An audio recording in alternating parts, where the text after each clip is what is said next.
Good morning, everyone. It is 11:31, so we will now start our March 5th meeting of the Historic Ohio City Design Review Advisory Committee. I'll go through the preamble, and then we'll ask the chair to start the meeting, and I'll do a roll call. So we'll start with the virtual meeting regulations and procedures. Actions during the meeting will be taken by roll call vote. Recusal due to a conflict of interest should be stated for the record prior to the start of any presentation. The recused committee member will then leave the meeting for the duration of the case discussion. The chair will call the meeting to order and ask for a roll call of the committee. The administrator will introduce the first project. The meeting will then be turned over to the applicant to proceed through their presentation. Each presentation should be completed prior to questions and comments from the committee. Once the presentation is concluded, the administrator will provide any background information and read any received public comment. The committee will then begin deliberations and project review. Please use the raise hand feature if you'd like to speak. After deliberations and review concludes, the committee will render its recommendation and/or motion. The applicant may leave the meeting after their project review is complete. All projects will follow the same format until all projects are heard by the committee. Once all projects are heard, the chair will call for any committee/administrator reports, and after all reports have been heard, the chair will adjourn the meeting. Regarding community comments, any and all community members may provide their written comments, thoughts, or questions regarding the projects presented to the committee. Community members may also telephone their comments or questions to the committee administrator. All comments, thoughts, or questions must be submitted to the committee administrator no later than 48 hours prior to the start of the meeting. Public comment received after the deadline will not be heard by the committee. Public comment will be collected by Landmark staff and sent to the committee members for review prior to the scheduled meeting. And then Landmark staff will summarize the received comments during the meeting. The applicant of the project is under no obligation to answer any community questions. Community members are invited to attend the Design Review Advisory Committee meetings, but there will be no open public comment period. Regarding the design review guidelines, all projects are being reviewed using the Secretary of the Interior standards for rehabilitation and are being considered for the issuance of a certificate of appropriateness. All projects are considered on a case-by-case basis. Presentations were received and distributed to committee members for review prior to the scheduled meeting.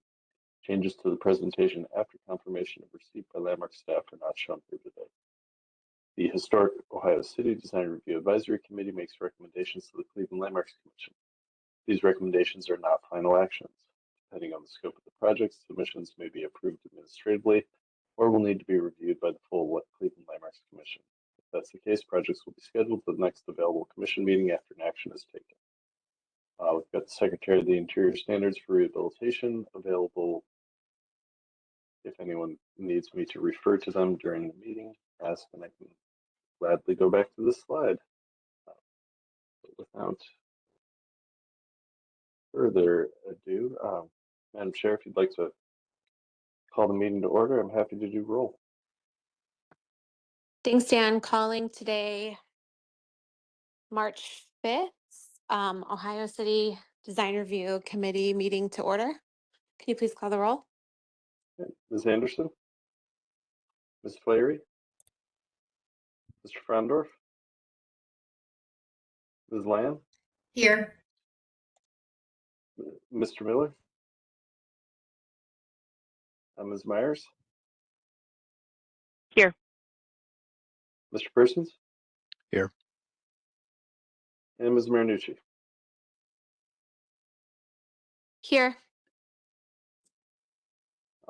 Madam Chair, it does appear that we are one member short of quorum, but I would recommend that we move forward since we have one schematic case. The other is signage that we haven't heard back from zoning, but I think we'll need signage variances. So it's our typical practice to take those to the commission anyway. So even if we don't have quorum and can't take official action, we can certainly still pass on comments to the commission.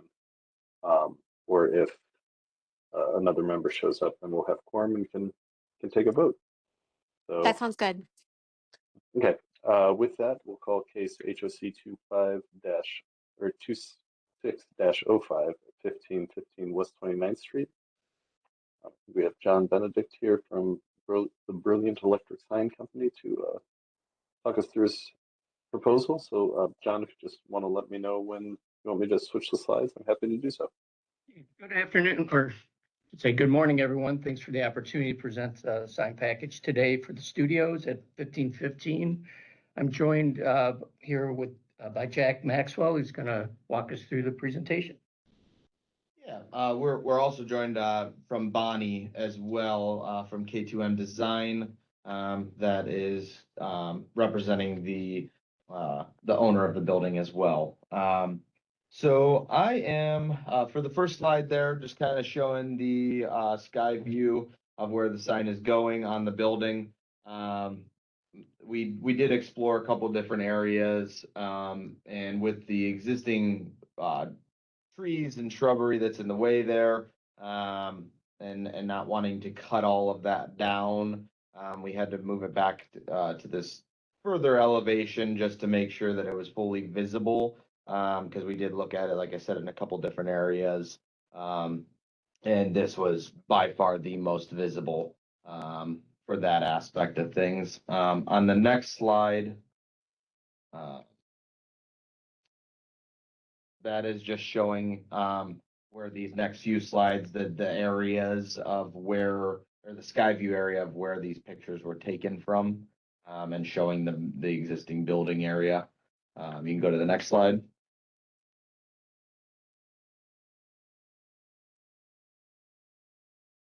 So this is just showing the areas of where the sign is being presented. That's one slide. You can go to the next slide.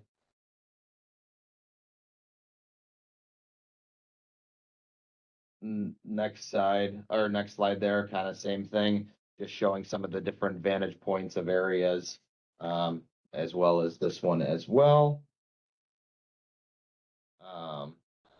Next slide, this is showing the sign there. So on the sign, what we're proposing is a double face, internally illuminated, fabricated aluminum projecting wall sign with routed out faces, and LED illumination in the interior there. The copy will be routed out and backed up with white acrylic on the cutout openings. Faces of the cabinet are to be painted a bronze metallic, and then it'll be mounted to the building using the custom brackets that we'll be using there. And we will be landing the fasteners into the mortar joints of the building there, to try and keep the brick as original as possible and not affect all of that on the building.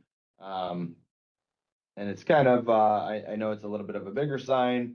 It is just the vantage of visibility there. Wanted to kind of make it as visible as possible. There is a slight plan to trim up some of the trees to make it a little bit more visible. But they are in agreement with quite a few people that have put their input in, that they don't want to be cutting down all of the trees, and to keep that nice tree line there from the street side. I don't know if there's any questions on that so far.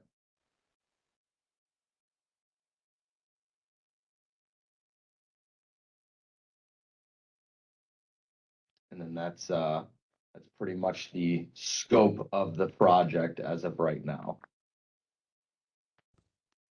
Thank you, John. Can you clarify what the variance would be? We haven't gotten feedback from zoning yet. Oh, okay. So just given the scale of it, we anticipate potentially the need for a size variance. So I don't think there's any other issues, since it's projecting but over private property. It should not be an issue there. And the Landmarks Commission does have the authority to grant those variances to the signage code. So that's just typically how we handle those. Thank you.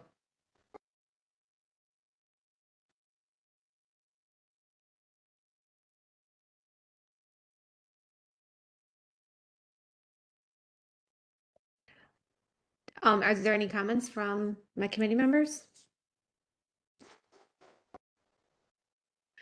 Sorry, my dogs are barking today. I personally don't think I have any comments, so. Yeah, I don't either. I'm good with this. Same here. Agreed. Awesome. All right, well, that sounds easy. Since we don't have quorum, yeah, we can't really take action, but yeah, I think we'll get you guys scheduled for the next available Landmarks Commission meeting and pass on the committee's support at that point. All right. Well, I really appreciate everyone, and I know it's kind of a modern design that is just kind of making sure that the name is out there, and the customer is just looking to get it installed as soon as possible so we can get this moving along. So that we'll look forward to the next steps here, and we'll go from there. All right, thank you guys very much. Thank you. Thank you. Have a good day. You too. Thank you. Then next up we have case HOC 26-04 at 5013 Franklin Boulevard. This is a schematic review. This committee saw this proposals and schematic review previously on February 5th of 2026. And between then and now, Landmark staff had a meeting with the applicant and folks from zoning. We invited chair to that meeting to kind of summarize some of the feedback this committee had when you guys first saw it in February. So they have a revised proposal for you guys today. So with that, I will hand it over to Chris. Are you leading the presentation today? Yes, good morning. Yeah, I can lead this one. Obviously, we got a couple of the guys on here from Caludro. They can help and answer questions. So like you stated, same presentation as before, just took your guys' feedback on everything and made appropriate changes to conform a little bit better. So this first photo, oh, I got my own page going. I apologize. I'm not on the same page as you. Yep, there we go. So this is what the neighborhood and surrounding areas look like currently. Obviously, no changes have been made there with that. Next page is the site plan. There have been some changes from your guys' suggestion. You can see we're not doing anything to the other parcel that the property owner owns. The driveway extends back, I believe, a little bit further now. It is also spaced off of the buildings a little bit further because I know pulling in and out of the attached garages were a concern. And you can't see on this site plan, but we did also step back the faces. We could go to the next page. Oh, it might be worth noting, we also added the surrounding properties as well for that page. I don't believe much has changed here. We did change out on the single family home, and we did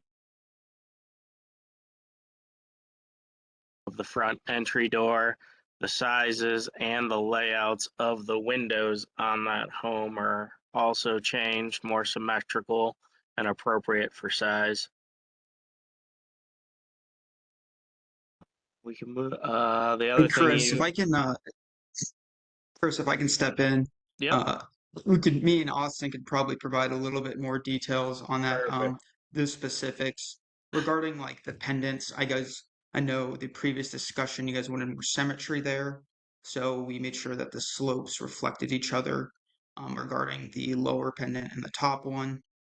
It did reduce that window. That was a personal concern, was that window and its style conforming with the rest of the windows, but I think for functionality, it's appropriate. Besides that, we added some shaker skirting to the front porch. It seemed to match some very similar other houses in the area. And then, as well as the windows, per your comments, made them more appropriately sized and in line with one another. But that mostly addresses the front structure of the house, because the comments were much more limited based off of our second round of comments. Do you guys have any questions regarding the elevations of the front house, or do you want us just continue the presentation?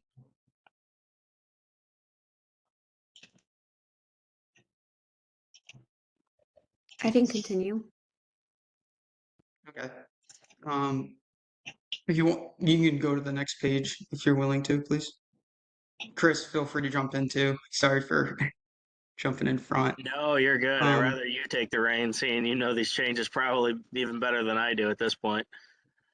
Yeah. As well as with this, we omitted the horizontal striping and went for a more vertical approach. I think this also makes it more unified looking, as well as changing some of the materials. There's no longer any vinyl siding. It is all hardy board. And we changed from some of the styles regarding the actual material, uh, changing some of the patterns. You can see, sorry, my screen is kind of small with the laptop, but we went with planking, and then on the actual vertical sections above the doors, we're going to do more solid boards, 4x8 sheets, to add more modern contextual design to it. Besides that, this one is also very similar to the previous design, adding more details to the actual doors, giving it a half light, and changing the columns. But overall, still a very similar design. If you can move on to the next page, please.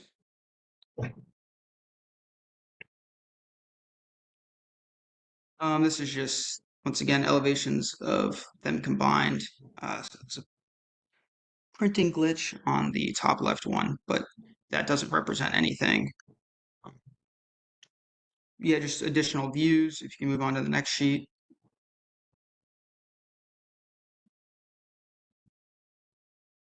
Floor plan hasn't really altered. Next sheet, please.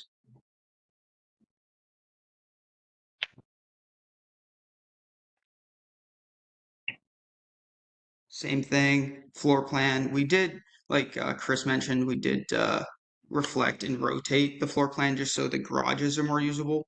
But that's not as, you can see it now when you go to the next sheet regarding that pull-up spot. If you go to the next sheet, sorry, the landscaping view. Yeah, you can see regarding the furthest most rear unit, that pull around, allowing an individual to pull into the garage as well as back out into that spot and proceed out to the driveway. Also, like Chris mentioned, it's not shown here, but we made sure that the 6-foot distance is in clearance between the two structures is met regarding fire hazards. And we also included some additional pavings up to the actual front doors or access to the units. If you could proceed to the next sheet, please.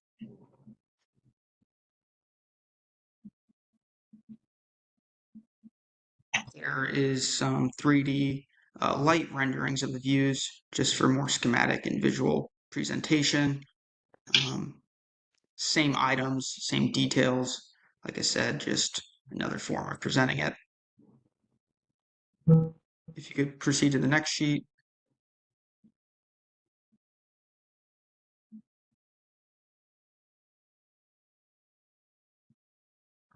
Additional views and elevations. For the most part, these are all the changes that we're actually proposing. And I think they meet a lot of your guys' comments from the previous round. If you guys are open to any suggestions at this point, it'd be much appreciated.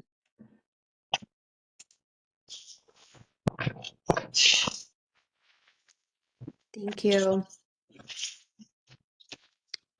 For context to my fellow committee members, I did attend a meeting with Landmark's office and these applicants to review their first submission to us, and look at and kind of give some feedback in the interim, a lot of which was incorporated here.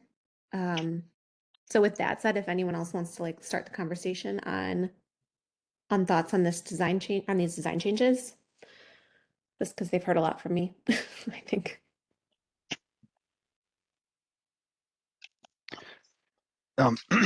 So I'll jump in here. I think one of my biggest hangups on the current iteration is the resolution of the back townhomes. On that top right view here, how that elevation turns into the roof, and the way it's kind of, I'll call it fence riding between kind of a sort of modern building and a sort of deferential building to the front structure.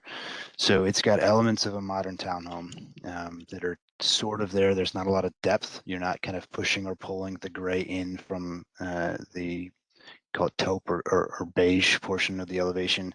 The windows sizing and composition are a little bit more modern, but then you've got a more deferential parapet condition where you've got that cornice and you've got that overhang, which seems like it's trying to defer to a more historic interpretation.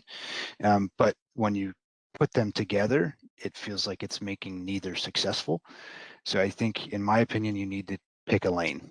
And this kind of alludes to what I mentioned the first time we saw this project, that to me, this can be successful either being a modern building in the back of the site or a historic deferential building behind a larger modern or a larger historic structure in the front of the site. But right now it feels like you're kind of waffling in between neither of those. So I think a solution to that is either kind of removing some of that bric-a-brac on the top of the building and kind of making this a little bit sleeker, but also making sure that you're not overpowering the front building, introducing a little bit of shadow in this townhome, and leaning into the modern composition aspects and ratios and things of this townhome, or introducing a little bit more detailing and extra, trim work and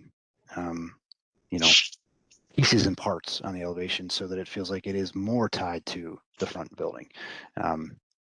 That's my overall reaction to this, and I'm interested to see what the other committee members have to say on this one.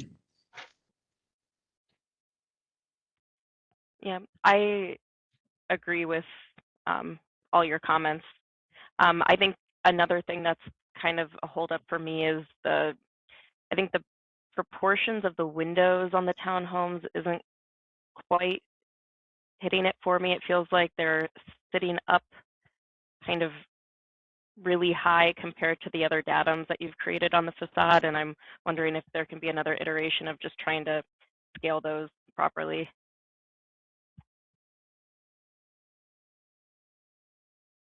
Yeah, absolutely. Thank you guys both for your feedback.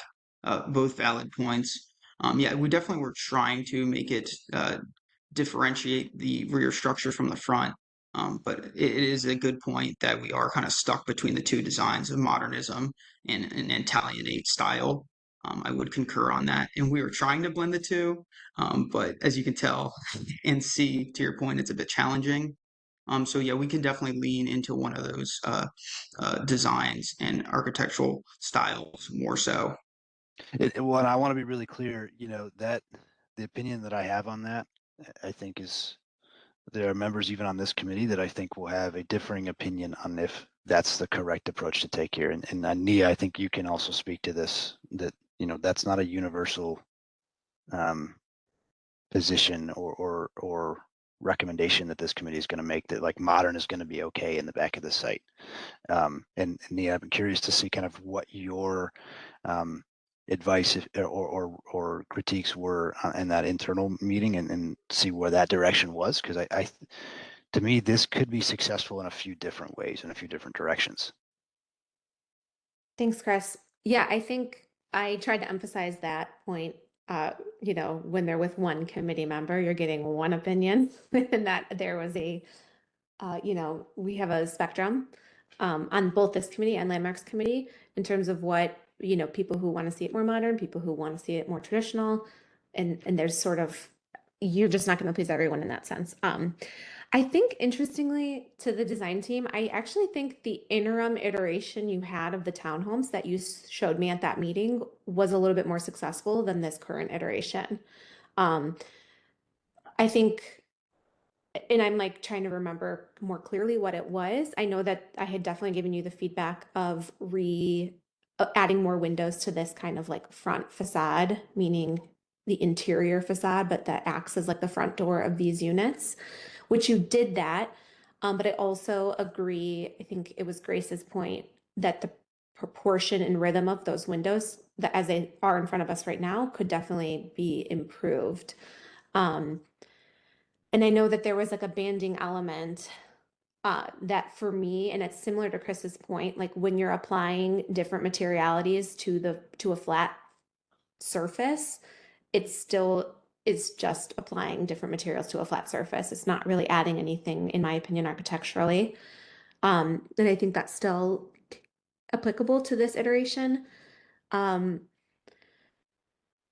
had pushed the back, like the front floor, you had pushed it back, which I thought was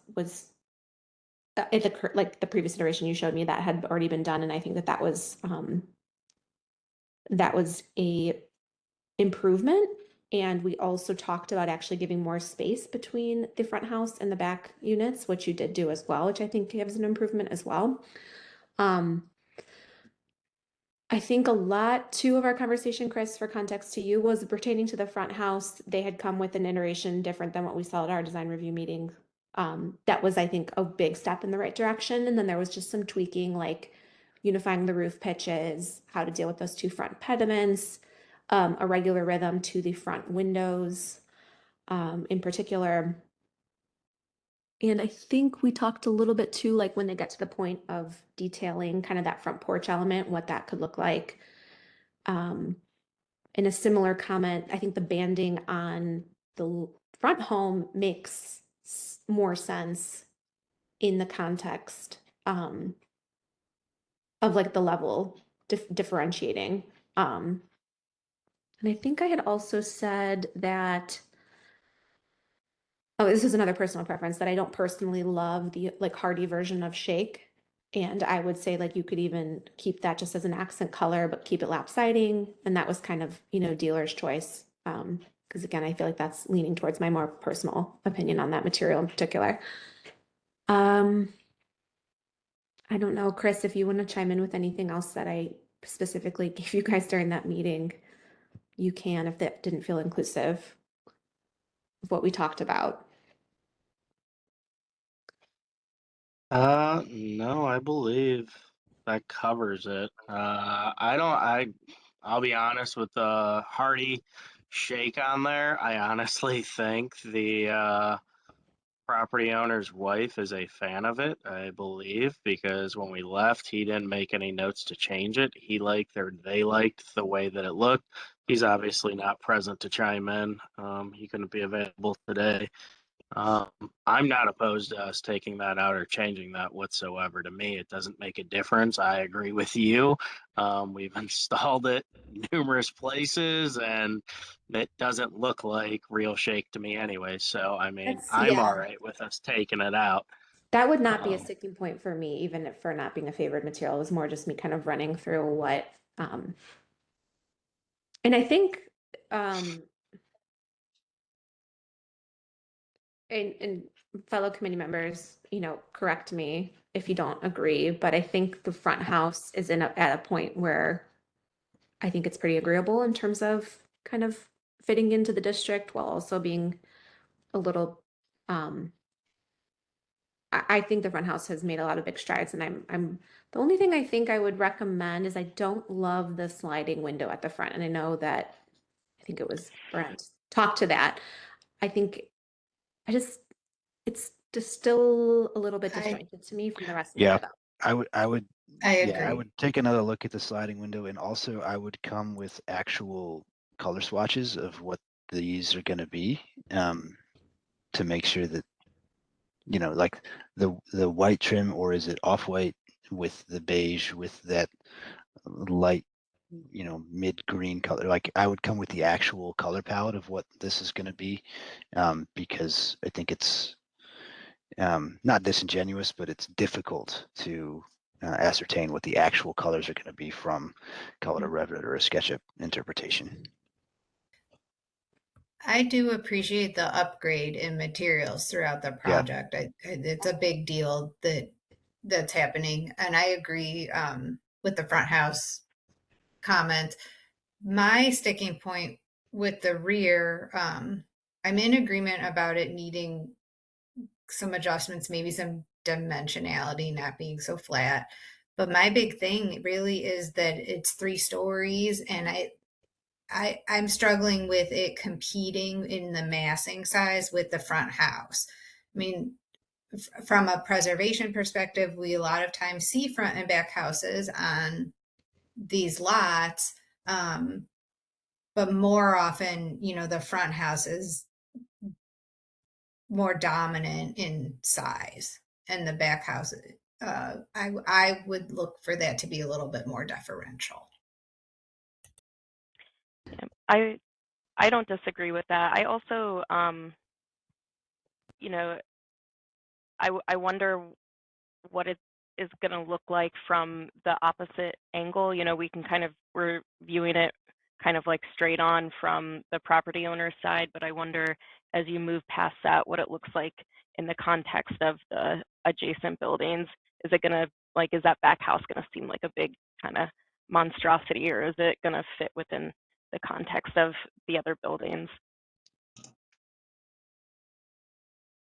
Would it assist if we modeled, not crudely, but just depict the other 2 structures and make like a pass-by walking view?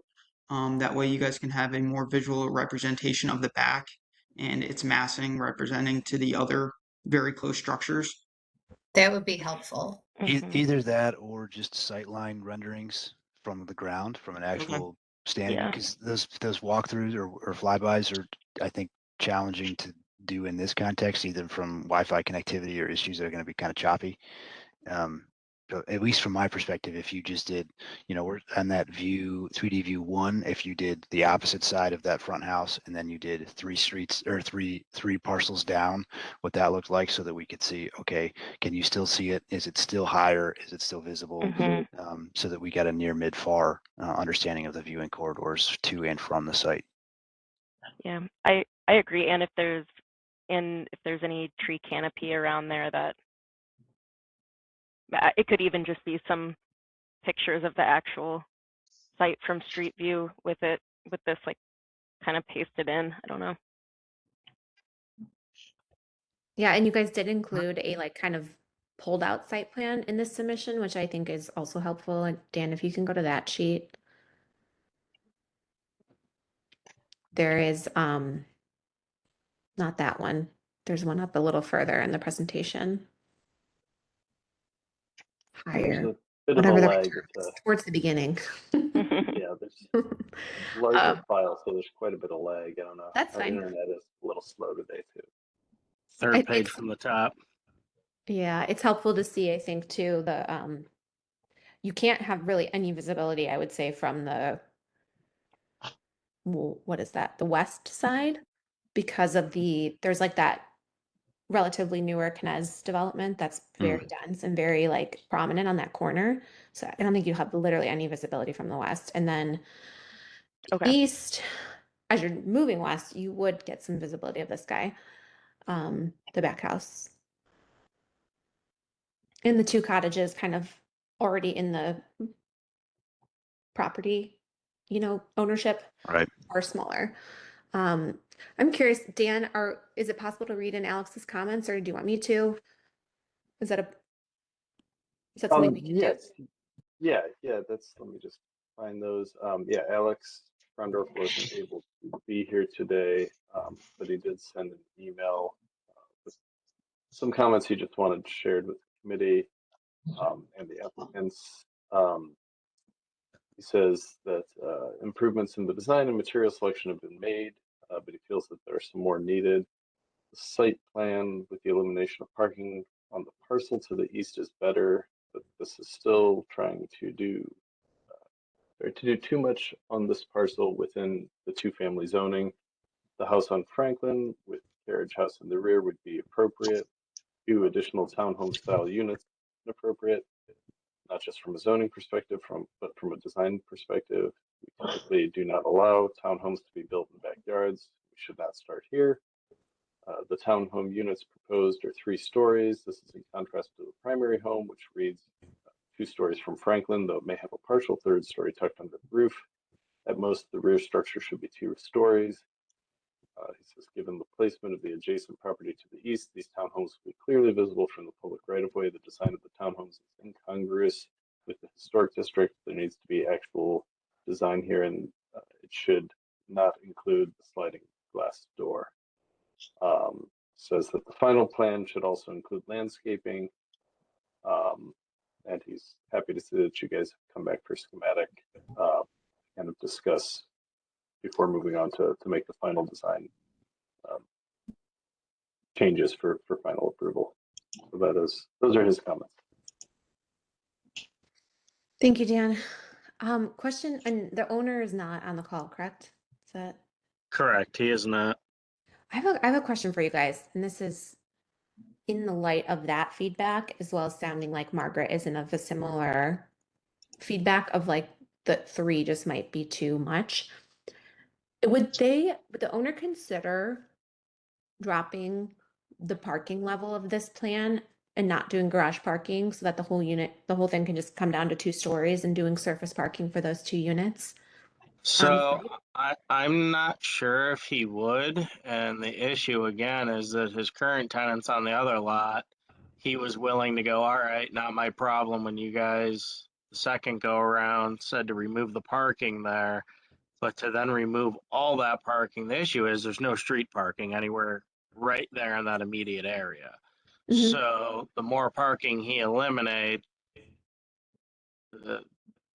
from what I understand, his tenants are going to have to walk a couple blocks at minimum to park their car and then walk home. And he's trying to avoid that I mean, as like best as he can. So not I'm not. eliminate, like just use maybe shift on the site so that the parking spaces can just be surface within the interior. Parallel. Yeah. Not eliminate the parking period, just sorry for my dog. But I'm trying to find like dimensions. I think it's a 10-foot drive right now. Or even could I don't know if this would work, but like how the houses are oriented in almost a shotgun pattern. And I don't know if this would work with setbacks. You guys can tell me if that went down to 2 stories and then rotated, and then you could park 2 cars in between the front house garage in the front, of these units. I don't know if that would work. I don't have the CAD. So I can't like do it for you. Yeah, I mean, we could I just- definitely review that and see. And I'm not saying that necessarily you have to. I think this is just going to be feedback that you probably get, and we'll likely get the next round of conversation in landmarks as well. And maybe that's a consideration to see if it can work. Well, and the other thing that I thought I was looking at the elevations, and could that first floor be 7'6" to ceiling? Is there a way to look at the roof pitches so that you're talking at the top plate is at 7'6" or the top plate is at 7, and you're playing around with the roof pitch so that your top of your roof, you might do a gable roof, and it might be your overall roof elevation might drop a little bit because you're doing a vaulted ceiling in that top floor. So like figuring out creative ways to pull the whole building down while still maintaining the layout that you've got now. Maybe you're mirroring the entire, if you look at the floor plan, you've got the garages front loaded towards the front of the site. Could you mirror this entire 2 townhome structure? And because of that, is the bedrooms on the top floor, are they able to slope towards the front of the site so that you're at least deferring towards the elevation of that top building, so that then you can kind of at least step the structure so that it's trying to acknowledge what's already there in that front structure. I think doing some studies like that and trying to figure out a way that, okay, if you feel like you absolutely have to have a 3-story building, figuring out ways to defer or acknowledge the building that's already there. And kind of circling way back to my original comment of like, okay, pick modern, pick traditional. I think if you're going to go modern, you got to drop that projection on the front. You got to drop the corbels. You've got to introduce shadow in the gray, like push that back or pull it out. And to me, at least, I don't think you want those columns above the entry. I think you got to drop those out. I don't think you want a white garage door. I think it takes away from the modern aesthetic of at least it's leaning more modern to me, at least. I think the double hung feels clunky to Grace's point. I think you need to either that needs to be fixed or it needs to be a casement or you need to play around with what that window is. You know, I don't think it's our purview to kind of dictate exactly what that becomes, but I think it needs study. And then I think you need to play around with that horizontal trim band because that's not tied to anything on the existing building right now. And to me, that creates a really strong break from deferring or acknowledging that front building, where to me, that should either go away or should be at least one kind of datum where you are acknowledging the front building. So I know that was kind of a lot packaged into a very short soapbox speech, but that's kind of where I think you could become successful, at least in my opinion, in putting this 3-story structure on the back of the site. I think that's once again valid points, and I think it is leaning for your statement more modern. Definitely like the square footage of glazing and the overall layout and boxiness. So yeah, we can definitely implement more dimension um, to the facade and make it. I would, per your suggestion, more vertical. Maybe remove the horizontal banding and kind of omit the attempt to make it tie some similarities into the front of the building, make it its own independent structure in the back and truly modern. And I think, like we discussed, providing some additional views and keeping it more obscured in the back, I think the additional structures up front would help eliminate the overall concern of its size in the back. Just because overall, like these elevations, it's hard to see because everything is scaled. But when you get that more fisheye effect or actual first person effect, it will appear not as tall as the front building from the road. I think is for me a driving factor in trying to keep it 3 stories and as well as just maximize the square footage. I know that's one of the main intents for the owner in developing this is making sure that it's quantifiable and it actually provides good value regarding the cost. So all good points. I think we can definitely implement these changes to our best of our ability per your suggestions and see if we can make some a different iteration that's more applicable to the vibe that you guys are trying to strive for. I do have a question, and I'm not going to pretend that I'm an architect or know much about this here nor there.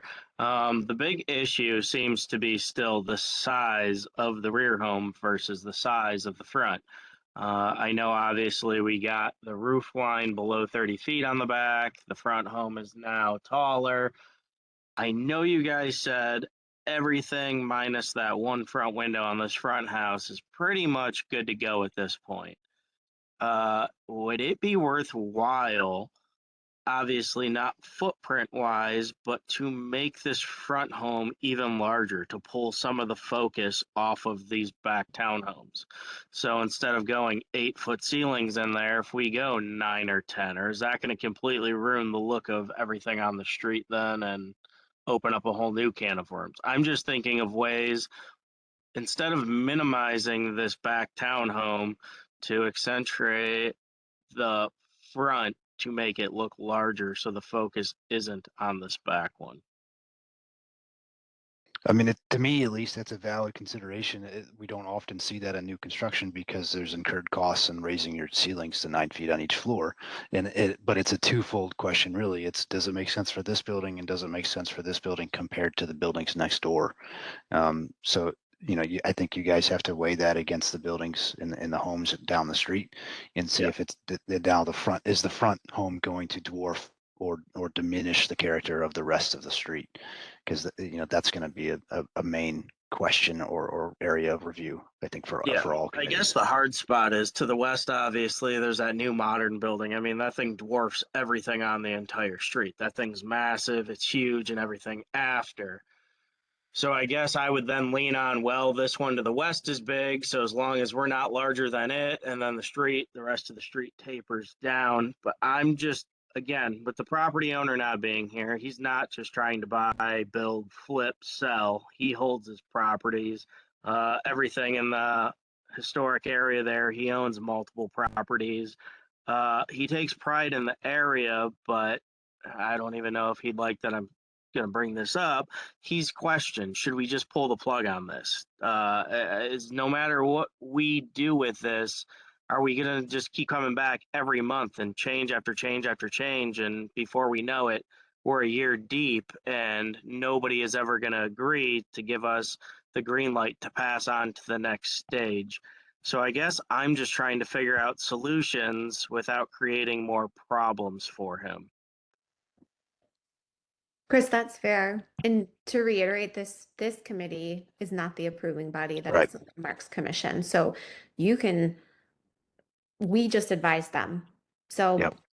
I don't, but we also don't want to see you 87 times. I mean, those are projects that drag on like that are really hard for Yes. everybody. And I mean, Um, I'll be honest, any of the building that I've done personally, the hardest was probably Shaker Heights. And I'm not going to lie, it was easier, it seems, than the process with you guys so far. I'm not discouraged at all. I know he is because this is kind of new to him. I wish he could sit in on this meeting and hear it from you guys. I know we'll get him a recording and he'll be able to listen to everything. But he is starting to get to the worrisome part of no matter what we do, I take no offense to this. I explained to him we do home additions, home builds, home remodels, and every project you get the husband's opinion, the wife's opinion, and everybody knows usually happy wife, happy life. So she gets the final say. And I explained it to him, everybody making suggestions on this committee, it's like we have 6 or 8 wives, and not everybody is going to be completely happy with everything, but it's finding the best middle of the road option. And I think at this point, this being our 4th meeting, he is just starting to get to the deflated part and he's not sure which direction to really go. He's just concerned again that you guys are going to have a meeting with us every month and it's we make changes, come back, still have to make changes, come back. And when do we get to move forward with the next part? So No, we can appreciate that. We have a different set of criteria to uphold than a Shaker Heights. We're very different in the ultimate goal. As yes. Dan started the meeting, we follow the Secretary of Interior standards. So that's what we're always weighing that's the purview of this committee as well as Landmarks Commission. So, and I can appreciate it. I've been to presented my own projects at a million design review meetings in different jurisdictions as well. So to that end, like you're always in charge of what, I think Chris said it nicely earlier. We can't kind of give you the solution. We're giving you a lot of ideas. You have to kind of, and I told you this during that meeting, pick what you're willing to go to bat for and do that. You're ultimately in charge of your project. The Landmarks Commission, the next body, is the approving body. And you're not going to make everybody on this committee or that committee probably happy, but you just got to, take the feedback, make your choices, and hopefully move forward. To your question about raising the ceilings, I think I would look at raising the roof pitch, because when you start to raise the ceilings, you're going to start to risk needing a much larger window proportion. So if we have a 9-foot ceiling, you're going to be wanting an 8-foot head height. Those are much larger and more expensive windows. If you raise the ceiling upstairs, same thing. Then you're going to start to potentially reach proportion issues. If you want to increase the pitch of that roof a bit, that is going to be a more copacetic way, in my opinion, to not have a domino effect of scale issues, which are really important to us, as I think you've gathered from your meetings. And I think the proportions of the front house right now work fairly well. And I don't know that you, in terms of your scale in rhythm of windows, I don't know that I would risk that domino effect. I think I would just look at that pitch increase and see if we can get you a couple feet.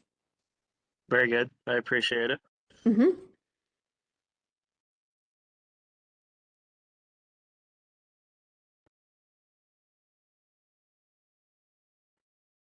Anybody else? Any other feedback, comments, questions, concerns? Brent, anything?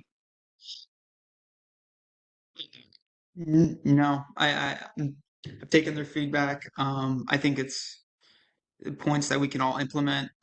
Either way, I think and agree that we're actually making headway and we're closing in on it. Is the best interpretation of these meetings that I've come to understand. So I think based off these standpoints, we can dial it in a little bit further and hopefully get a more agreeable design for everyone. Are you guys, have you seen the landmarks body yet? The next step? No, we have not. Okay, I think I would encourage you with this iteration, if it works, overall, to go to the landmarks committee next week and see what they say. So don't make any Yeah, changes and go to the landmarks, you're saying? Correct. Agreed. Yeah, For I the would interest of say, time, I would not. yeah, we'll get you on the Landmarks Commission's agenda for next week. You can get feedback from them before you put pen to paper, just to, they might have different opinions than this body. They might agree on some things, but I think then you'll have guidance, because it's ultimately the Landmarks Commission that makes the final decision. Like we do a lot of the, I guess, dirty work, the real hashing out the design at this local committee level, and it's their recommendation to the Landmarks Commission. So yeah, I understand that the process seems lengthy, but ultimately it tends to turn out better projects, high quality projects. And yeah, I think going to the commission next week, getting that feedback before you make revisions, then coming back to this body, with the changes you've made is a logical next step. And I think you're at a point after you hear from the Landmarks Commission and make those changes that you come to this body for final review, if you can put those final details together, and then Very good. go from there. Sounds good. Yeah, I agree. I think that's All the right. right recommendation. Nonetheless, I really appreciate the committee's time and effort and input, because it seems like nonetheless we'll be more prepared now for the next step. So thank you. Thank you. Do you feel you've gotten adequate feedback? Yes. Yes, I have. definitely. Great. All right. All right. Thank you very much, everybody. Thank you, guys. Thank you. Dan, do we have any business? I think I saw an email about Yes. term Yes. reappointment. That's yes. So we're trying to be a little more, I guess, purposeful and efficient in the way we handle the design review committee. So most of you were appointed when we first formed these new design review advisory committees back in March of 2024. So not sure if it'll happen at this upcoming meeting or the Landmarks Commission meeting after it, sometime before March 28th, which is the 2-year anniversary of most of your appointments. Grace, you're exempt from this one. But we'll be asking the commission to reappoint everyone. So we sent out an email to all the committees, just sort of letting them know, hey, you guys don't have to do anything. We're just going to, ask the commission to reappoint. And then it also gives us an opportunity to check in with some of the members that have missed a few meetings or might have some changes in personal circumstances, and see if they need to step down or request a change to a different committee for any reason. So yeah, we're just kind of trying to follow the rules that the Planning Commission is using for their design review committees, just for consistency's sake, because it wasn't always clear when committee members were appointed or how long they were serving or any of that. So we're just trying to make that a little more clear for when people have questions. So so yeah, you probably should, I don't know if it'll be after this meeting or the next one, but you'll get an email probably just letting you know that you've been reappointed, unless you don't want to be, in which case just let Jessica and I know. And then yeah, I think Grace will be dealing with your reappointment in just under 2 years. So, Sounds good. any questions about any of that, or? Not for me, just confirming we don't need to send our resumes again. Yeah, no, You don't need to send your resumes again. Yeah. Okay, just checking. And we're still kind of finalizing how we want to, if we want to start. I think ideally we do kind of like lump appointments or reappointments, like, twice a year, maybe like a spring and fall kind of thing, like people who just to kind of get in a cycle of doing it and keeping our records up to date. But this is the first time doing it, so we'll learn from it.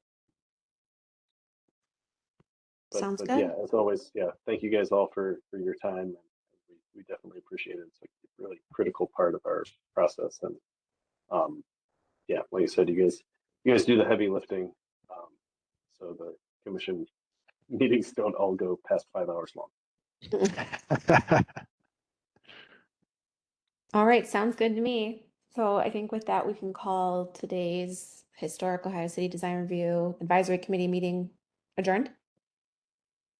All right. Thank you all. Bye, Thank everyone. you. Bye, Thank you. everybody. Bye.